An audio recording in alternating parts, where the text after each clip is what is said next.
नमस्ते, आदाब। मैं भागवत तावरे। आप मेरे साथ एक लाइन क्रॉस करने जा रहे हैं जिस पर हम आज बात करेंगे। असल उस मुद्दे पर हम आज बात करेंगे वो कोई मुद्दा ही नहीं है।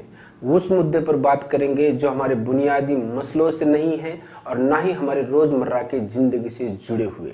लेकिन जरूरी है कि देश इस बात पर सोचे पिछले एक महीने में जिन मुद्दों पर इस देश का मीडिया, इस देश का माहौल और इस देश की सोसाइटी जिस मुद्दों पर आकर के रुक चुकी है, हमें जानना होगा क्या यह जरूरी है।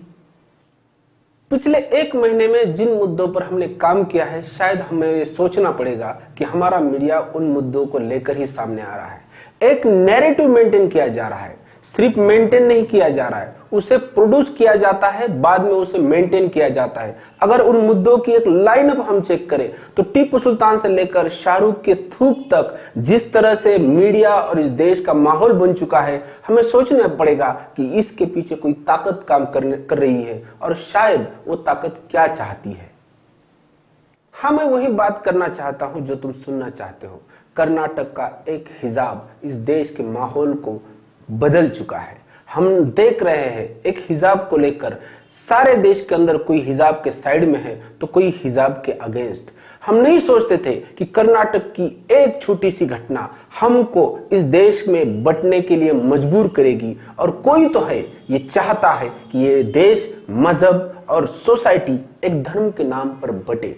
कौन चाहता है, क्यों चाहता है, हमें ये सोचना पड़ेगा। शायद आप जानते होंगे लता मंगेशकर के अंत्येष्टि पर शाहरुख खान और उनकी पत्नी गौरी खान जिस तरह से प्रार्थना और दुआ करते नजर आए, लेकिन हमने वो देखा नहीं। वो तस्वीर हमारी गंगा जमुना तहजीब का एक शानदार नमूना था, लेकिन हमने उस नजर से उसे देखा नहीं। हमने नहीं, बिल्कुल हमें दिखाया गया कि उस तस्वीर में ना की दुआ है, उसमें थूक है। वो बताने वाली पार्टी, उस पार्टी के लोग क्या चाहते हैं। अगर हम इस पर अमल करें तो हमें इस बात पर सोचने के लिए मजबूर होना पड़ेगा कि इस दरमियान कोई सियासती दाव है जो खेला जा रहा है। यूपी के इलेक्शन के चलते हुए देश ये चाहता नहीं है कि हम उन मुद्दों को लेकर सामने जाए जिन मुद्दों का हमारे रोजमर्रा की जिंदगी से कोई ताल्लुक है ही नहीं। यूपी का इलेक्शन देखते हुए जहां पर अखिलेश की जितनी भी पॉपुलैरिटी है, जहां चल रहा है, उस हिसाब से भाजपा ये नहीं चाहती है कि उस पर काम करते हुए कोई बुनियादी मुद्दे, विकास के मुद्दे पर आकर के चले। पूरा देश मुस्लिम कम्युनिटी के अगेंस्ट एक भाव को लेकर आ रहा है और इसके लिए कोई आईटी सेल काम कर रहा है। टीपू सुल्तान, शाहरुख खान, ओवैसी पर हमला और कर्नाटक का मुद्दा, इस मुद्दे में क्या सही क्या झूठ इससे हमें कोई ताल्लुक नहीं है, लेकिन देश इस मुद्दे पर काम कर रहा है, देश इस मुद्दे पर सोच रहा है और देश अपना रुख इसी मुद्दे पर अख्तियार करेगा। यही चाहता है कोई, जिसलिए ये सब कुछ हो रहा है। कर्नाटक के घटना के बाद में एक नैरेटिव सामने आया और एक सोच भी सामने आई। क्या स्कूल में सभी बच्चों ने एक यूनिफॉर्म में नहीं जाना चाहिए? ये बात सोचते हुए कुछ लोगों ने दबी आवाज में हिजाब का अपोज किया है, लेकिन हम उन्हें ये कहना चाहते हैं और हमने भी ये सोचना चाहिए कि संविधान की धारा आर्टिकल 15 और आर्टिकल 19 क्या कहती है और किस बात का अधिकार देती है हमें, जिसके तहत हिजाब पहनना और हिजाब के साथ किताब पढ़ना बिल्कुल जायज है। लेकिन अभी इतने दिनों तक, इतने सालों तक किसी को हिजाब से कोई परहेज नहीं था, लेकिन यूपी का इलेक्शन जैसे ही चरम पर पहुंचा तो कुछ लोग सामने आकर के वही भगवा पहनकर जय श्री राम का नारा लगाते हुए किसी एक बच्ची के ऊपर एक भेड़िए की तरह क्यों चले गए। इससे क्या मैसेज प्रमोट हुआ और इससे क्या माहौल पैदा हुआ, यह हमें सोचना पड़ेगा। और यही वो चाहते हैं कि मजहब के लाइन पर जाकर अगर इलेक्शन जीती जाती है तो यही एक अख्तियार रास्ता है जो एक पार्टी हमेशा करती आ रही है। हमें सोचना होगा कि संविधान अगर इस बात का अधिकार हमें देते हैं तो इस माहौल के साथ हमें इस अमल पर काम करना पड़ेगा कि ये देश संविधान के तहत चलता है, आपके मजहबी दौर पर नहीं। जिस राम के नाम से हिजाब की खिलाफत की गई, हमें यह सोचना पड़ेगा क्या राम से किसी मुसलमान को परहेज है? क्या किसी मुसलमान को राम अपने दुश्मन लगते हैं?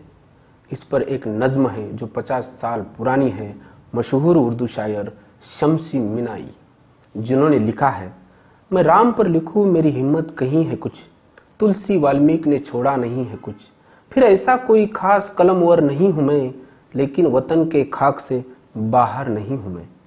कोई पयामे हक वो सब है मेरे लिए, दुनिया का हर बुलंद अदब है मेरे लिए। वो राम जिसका नाम है जादू लिए हुए, लीला है जिसकी ओम की खुशबू लिए हुए, अवतार बन के आई थी गैरत शबाब की, भारत में सबसे पहले किरण इनकलाब की। हर गाम जिसका सच का फरेरा ही बन गया, बनबास जिंदगी का सवेरा ही बन गया। एक तर्ज एक बात है खासो आम से, मिलते हैं कैसे कैसे सबक हमको राम से। ऊंचा उठे वो फर्क न लाए शऊर में, कोई बड़े न हद से ज्यादा गुरूर में। जंगल में भी खिला तो रही फूल में महक, गुदड़ी में रह के लाल की जाती नहीं चमक। दिल से कभी ये प्यार निकाला न जाएगा, माँ बाप का ख्याल भी टाला न जाएगा। बेटा वही जो बाप का फरमान मान ले, शौहर वही जो लाज पे मरने की ठान ले।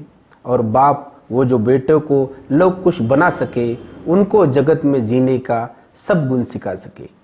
भाई जो चाहे भाई को तलवार की तरह, जनरल जो रखे फौज को परिवार की तरह।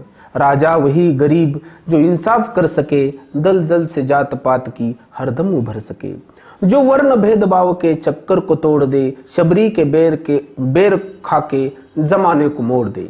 इंसान हक की राह में हरदम जमा रहे, यही बात फिर फजूल है लश्कर बढ़ा रहे। ईमान हो तो सोने का अंबार कुछ नहीं, हो आत्मबल तो लोहे के हथियार कुछ नहीं। रावण की मैंने माना ही हस्ती नहीं रही, रावण का कारोबार है फैला हुआ अभी। छाया है हर सिमत जो अंधेरा घना हुआ, हिंदुस्तान आज है लंका बना हुआ। वो जुल्म से डरे जो उपासक हो राम का, सोने पे जान दे जो उपासक हो राम का। वो राम जिसने जुल्म की बुनियादी ढाई थी, जिसके भगत ने सोने की लंका जलाई थी। हर आदमी से सोचे जो होशो हवास है, वो राम से करीब है कि रावण के पास है। लोगों को राम से जो मोहब्बत है आजकल, पूजा नहीं अमल की जरूरत है आजकल। हमें यह सोचना पड़ेगा कि ये नज्म किसी हिंदू शायर ने नहीं, एक मुस्लिम शायर ने लिखी थी। एक एक लफ्ज के साथ राम के लिए जो लफ्जों को चुना गया है, शायद हम इस बात को सोचे कि जय श्री राम का नारा देते हुए हम हिजाब का अपोज नहीं कर सकते।